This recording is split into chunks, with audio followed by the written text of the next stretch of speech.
Hi, I'm Jim from Blackbird Training Group. Lamont's here with me. We're going to be talking about some steel training swords that we sourced from Gary Ledford from Manticore Forge. He got these from Nova Fencing.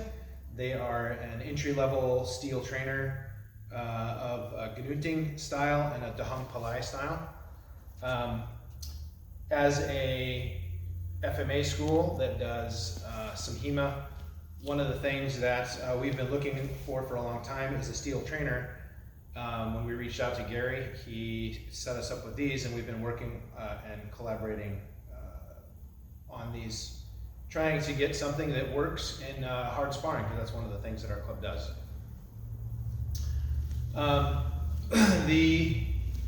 Talking about there's some pros and cons for these. And we'll talk about lengths and weights and center of balance and stuff here in a second. We have, alongside of them, some options that we've tried over the years, looking for some sort of trainer. When you're doing HEMA, there's no shortage of trainers. Maybe there are for specific styles of blades, but in general, you can find at least one or two companies that makes a blade that you can train with that is made of steel. For the most part, there's nothing on the market like these. So one of the things, over time, we've been looking for these, some steel trainer that'll work for hard sparring. We've done other things in the past. These are polymer swords that we've created. This is a shaped and dulled down Tramontina machete, now designed to be more like a Filipino sword than what it came from. But they tend to burr a lot. They're a softer steel, and so we really haven't had a purpose-made, FMA sparring blade, steel sparring blade on the market yet. And that's really where this product comes in as an entry-level sparring sword. It's right now the only sparring sword. Like in the future, I'm sure somebody's going to come out with the next level, but right now this is an entry-level sword. So he's got the Gnutting, I've got the Dahong Palai, and I mean, do they look a little wonky because they're center cut out, right? These are cutouts. There's no distal taper on them, and then they use these cutouts to obviously reduce the weight because it's a much thicker steel than this machete here. It's probably twice as thick. It's at least 3 millimeters. It might be 4 millimeters thick right here, where these Tramontinas are 2 millimeter. So overall, the length for the Gnutting is 26 3/4 inches from the end of the handle to the tip, with a 20.5 inch blade. The center of balance is right about 4.5 inches. And that's true here on this Dahong Palai as well, right? So the Dahong Palai is just over 30 inches in total length, and the blade is 24 inches. The Gnutting weighs 16 ounces, and the Dahong Palai is 23.5 ounces.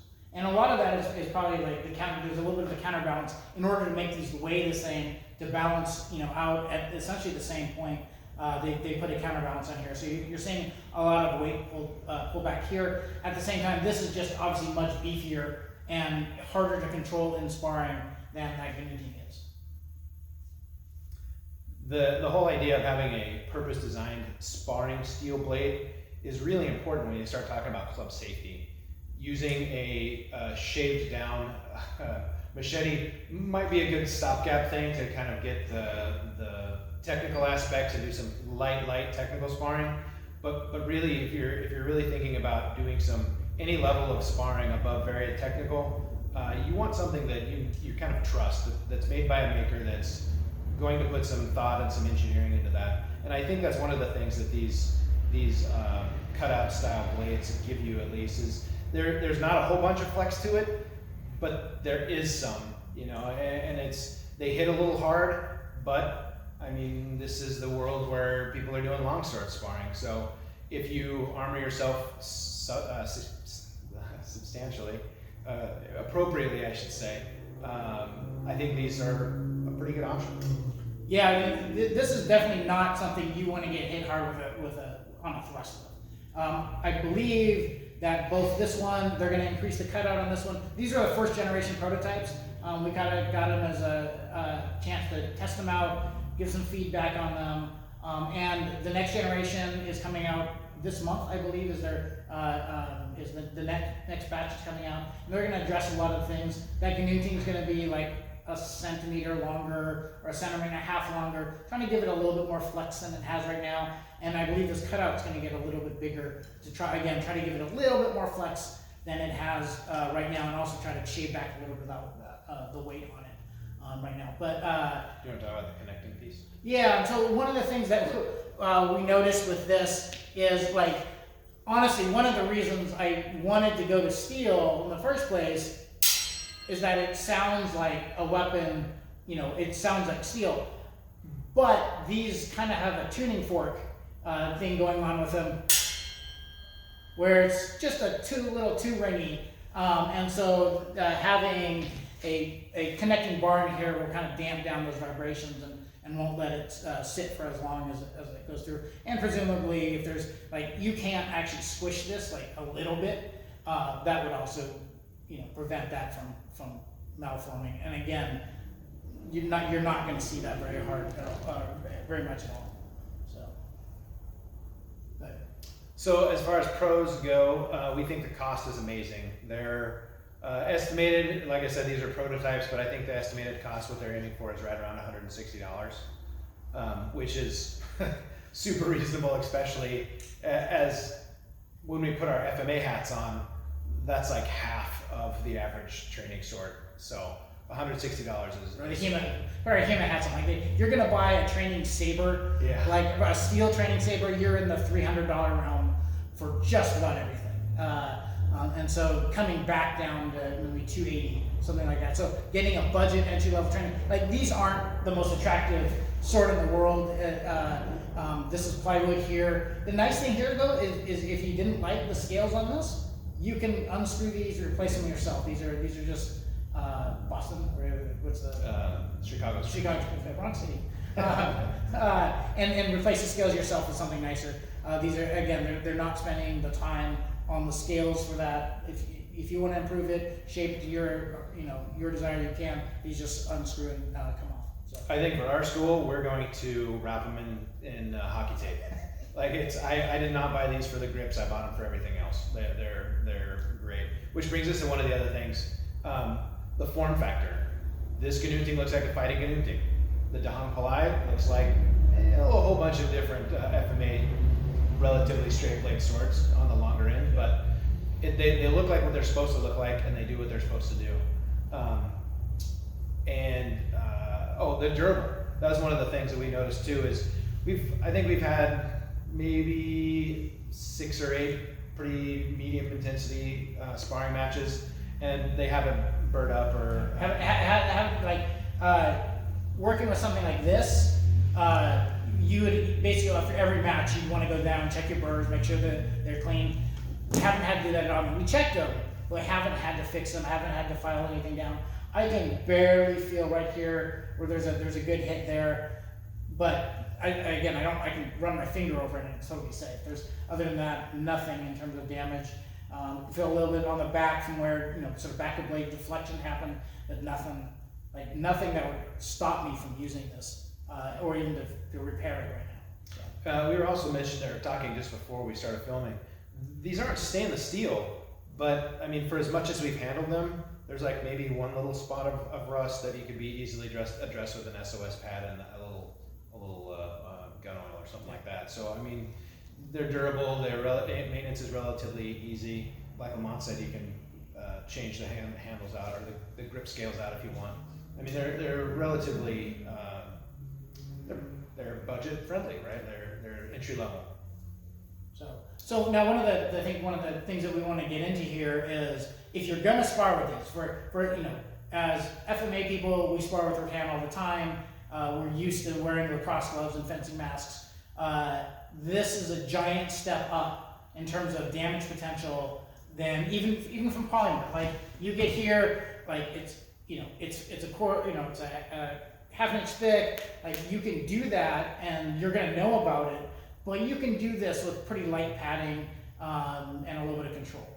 You can't do that with steel, right? So that's one of those things where in order to spar aggressively with steel, there's going to be a giant step up in terms of protective gear that we have to use as practitioners to be safe about this. So there's a price jump, right? Beyond just the sword. Could we drill with these swords as just a drilling sword? Absolutely, right? And never make that jump to aggressive sparring. We could do some light drilling, maybe some really, and these are light enough that you can control and touch. If you're going to do that, but if you're going to get aggressive about things, you're going to want to improve gear, and that's something we want to talk about really quick about sort of how gear interactions work with these. So if we go to the lightest level, would be something like a Red Dragon, or he's got the Redstone? HF Armory, I think might be Firestone? Yeah, Firestone or Knight, I can't remember the name of the... this is a Red Dragon. It's an up armored lacrosse glove. It's got plates in here. His are plastic plates on the fingers, and then standard kind of hockey style glove padding up on the knuckles. Yeah. So this is like the bare minimum. You still don't want to get caught in the wrong spot with one of these. And same thing there where there's holes.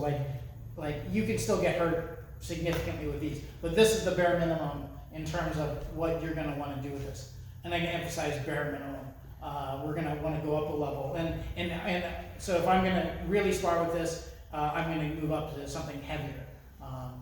As far as fit for the guard on these are, I'd say, in the middle of your hockey glove or up armored glove range. They fit kind of just barely. I would spar with these, and I wouldn't feel too out.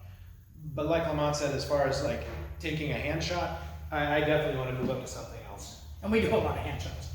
So now this is where the price jumps come in. This is a Coveton Ziphosura, something like that. Mitten, right? This is where, and these are both HEMA gloves. That's a Black Knight, HF Armory Black Knight. Yeah. And these are both lower profile clamshell gloves in terms of the HEMA world. They've got much bigger versions of them. And then if you sort of compare them size wise, right, you can see that they're just going to take up more space than these other ones.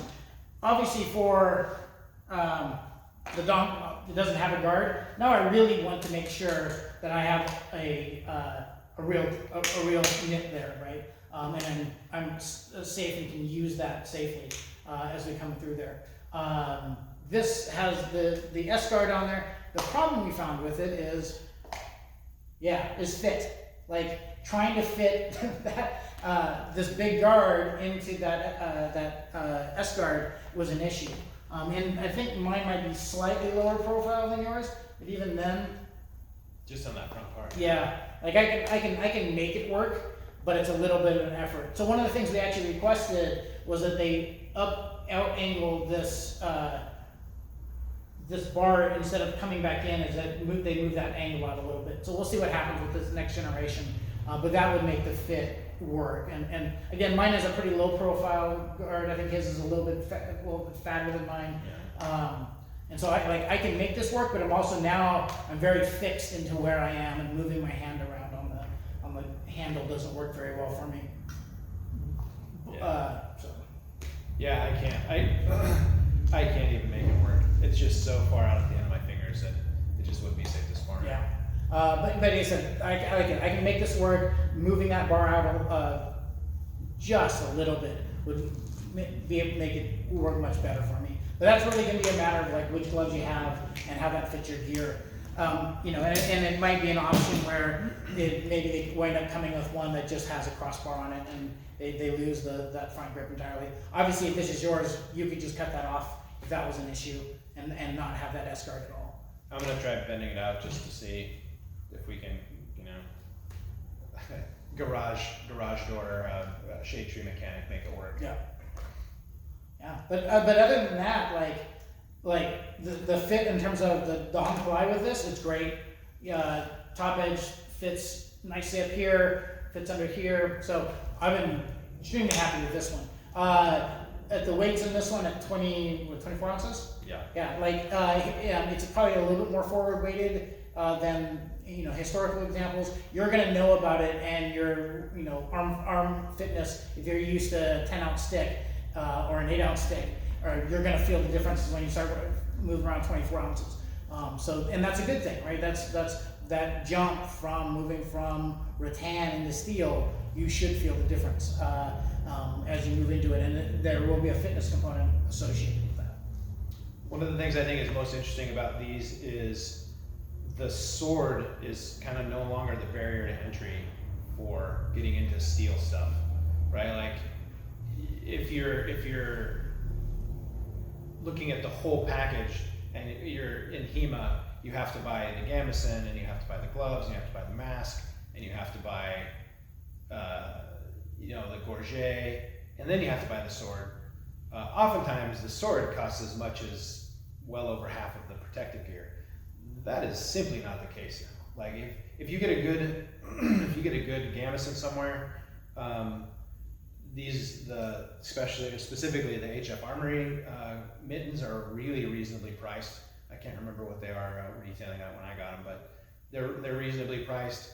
They are way more expensive than a pair of hockey gloves, but your hands are one of your most important things. So you want to protect that as much as you can. But it just simply becomes very accessible to do medium, low to medium, to maybe a little bit of high level sparring with steel, and not have to take out a bank loan.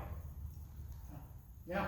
Anyway, again, Manticore Forge. And Manticore Forge. Gary Ledford can be found on Facebook. Pretty much have to contact him directly through that to get a hold of him. I don't think he has a website yet.